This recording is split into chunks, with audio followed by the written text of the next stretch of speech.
नमस्कार। पुणे लोकसभा बूथ प्रमुख तथा पदाधिकारी सम्मेलन के इस सम्मेलन में आज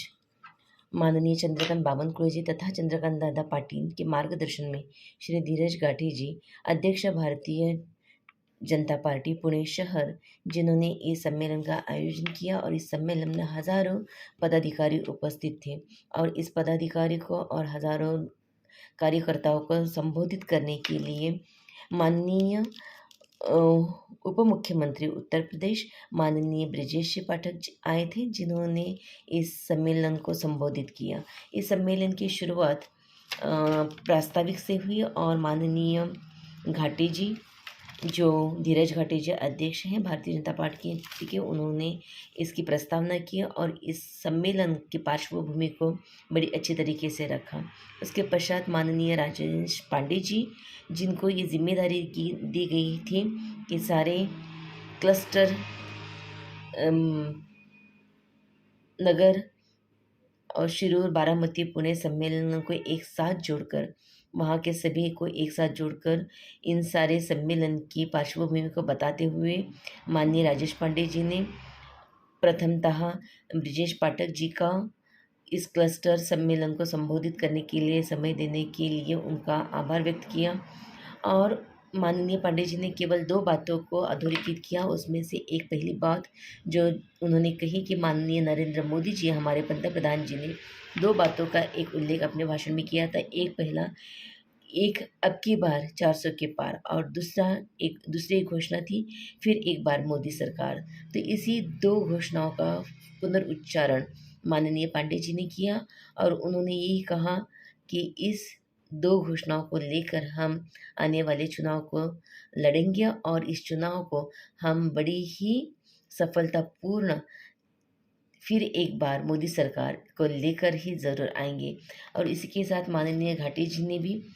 अनेक बातों पर जोर दिया और उसमें से जो महत्वपूर्ण बात बताई, जैसे कि नमो ऐप और सरल ऐप के माध्यम से हम ज़्यादा से ज़्यादा लोगों को इस अभियान से जोड़ें और बहुत से ऐसे हमारे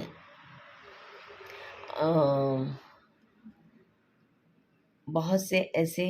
हमारे योजनाएं हैं जिस योजनाओं के हज़ारों नहीं तो केवल लाखों लोग इसके बेनिफिशरी, तो ऐसे बेनिफिशरीज़ के साथ हम आगे बढ़े और ऐसे बहुत से कामों को आगे लेकर जाते हुए इस कमल को हमेशा खिला रखने के लिए हम सब लोग एक साथ जुड़े। ऐसे 2 बातें माननीय धीरज जी घाटे और तथा राजेश पांडे जी ने रखा। उसके बाद मोहन साहब ने इस कार्यक्रम के अधिक प्रास्ताविकता में उन्होंने यही बताया कि कोई भी खड़े रहे, चेहरा कोई भी हो, लेकिन ये चुनाव केवल और केवल कमल का है और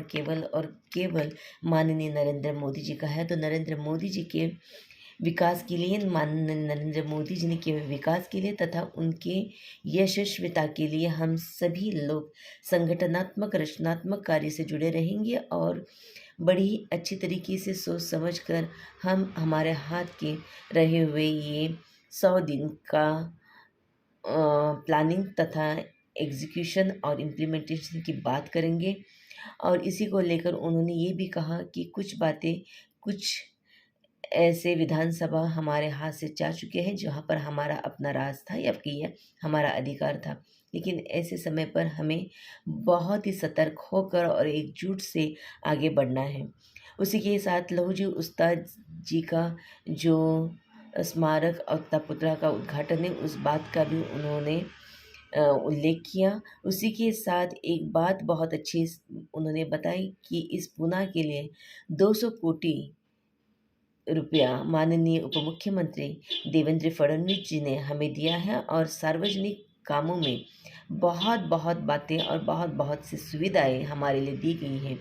तो इन्हीं सारी काम किए हुए कामों को लेकर अगर हम लोगों तक पहुंचते हैं तो ज़रूर और ज़रूर ये बनेगा कि हम अपने मुख्यमंत्री के साथ, हम अपने सारे पक्षाधिकारी को साथ, हम अपने कमल के साथ, हम हमारे राष्ट्रीय नेताओं के साथ हम हमारे मोदी जी को आगे लेकर जाएंगे और इसके लिए हमारे अपनी नैतिक जिम्मेदारी भी बनती है। इन बातों को उन्होंने बहुत ही अच्छे तरीके से रखा। इसके बाद माननीय उप मुख्यमंत्री उत्तर प्रदेश माननीय ब्रजेश पाठक उन्होंने बड़ी ही प्यार से पूना और महाराष्ट्र के लोगों का अभिनंदन तथा आभार व्यक्त किया। उन्होंने अपने स्वागत में किए गए हुए सारी तैयारी को देखकर उन्होंने बहुत खुशी जताई और बहुत कुछ अच्छी बातों को उन्होंने एक बार फिर से दोहराया। सारे हज़ारों लोगों के इस सभागृह में, इस सम्मेलन में उन्होंने एक 2024 का यह चुनाव एक अद्भुत चुनाव रहेगा और इस अद्भुत चुनाव के हम सारे साक्षीदार हैं और सारे भागीदार हैं। तो हमारी ज़िम्मेदारी इस चुनाव के नतीजे को शत प्रतिशत लाने में हमारा योगदान रहेगा, इस बात को उन्होंने बहुत बार और बहुत अच्छी तरीके से बताया है।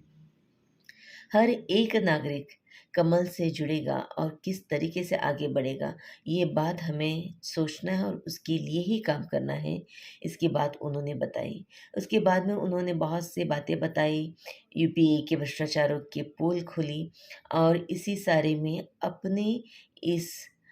भारतीय जनता पार्टी और मोदी सरकार ने कितने स्कीम्स को लाकर, कितने सारे बातों को लाकर, कितनी सारी सुविधा को लाकर जनमानस की सुख सुविधाओं को बढ़ाया है, इस बात पर उन्होंने बहुत बहुत बहुत ज़ोर दिया। उसमें आज़ादी के 75 साल की इस यशस्विता के साथ भारतीय जनता पार्टी के सारे मिशंस और कमीशंस और आयोग और तथा पॉलिसी की बात की और इनमें बहुत सारे बातों को उन्होंने दुजोरा दिया। इसमें से उज्ज्वला गैस होगा या फिर आयुष्मान भारत है या फिर किसान योजना, किसान सम्मान है, 370 धारा को दूर करने वाली बात है या फिर सबसे बड़ी और सबसे महत्वपूर्ण बात जो हमारी नैतिक, हमारे आत्मीयता से जुड़ी, हमारी संस्कृति से जुड़ी है, वो है राम मंदिर। सो रामलला के मंदिर को लेकर, रामलला के मंदिर की स्थापना तक का यह सारा सफ़र उन्होंने काफ़ी अच्छे तरीके से लोगों के सामने रखी।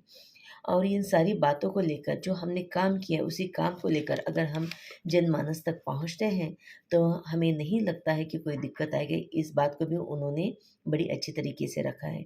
उन्होंने ये भी बात कहा कि स्वास्थ्य मंत्री होने के कारण हमने ये बात को भी बहुत गौर से देखा है कि पहले कुछ लस या फिर डोज बने थे लेकिन उसमें कितना भ्रष्टाचार हुआ था, लेकिन कोरोना के काल में हमने 2 वैक्सीन बनाए और अपने देश को नहीं बल्कि सारे देश में, दुनिया में हमने इसको फैलाया और बहुत लाखों हज़ारों लोगों की जान बचाई। और ये सारे विकसित भारत के योगदान में सबसे बड़ा योगदान हमारा भारतीय जनता पक्ष का है और ये सारा विचार, ये सारा प्लानिंग, ये सारी सोच माननीय नरेंद्र मोदी जी की है। तो ये ना माननीय नरेंद्र मोदी जी के आगे आने वाले सारी यशों को लेकर, ये सारी चुनौती को लेकर हम सतर्क होना बहुत ज़रूरी है और इसके लिए हमारा अपना योगदान क्या रहेगा, इस बात को भी उन्होंने बहुत अच्छे तरीके से बताया। मुझे लगता है माननीय ब्रिजेश जी की गए इस धुआंधार भाषण के साथ हज़ारों सारे सम्मेलन में सम्मिलित हुए सभी व्यक्तिगण प्रभावी हुए, बहुत ही उन्हें मोटिवेशन मिला और एक दिशा मिली कि किस तरीके से हम हाथ में हाथ लिए एक साथ आगे बढ़े और गली कूचे से लेकर हर घर घर तक कमल पहुंचाए। तो मुझे लगता है कि आज का सम्मेलन यह काफ़ी यशस्वी रीत से संपन्न हुआ और इसके लिए जिन्होंने मेहनत ली है उन सभी का आभार प्रदर्शन करते हुए वंदे मातरम और जनगण मन से यह कार्यक्रम समाप्त हुआ। धन्यवाद।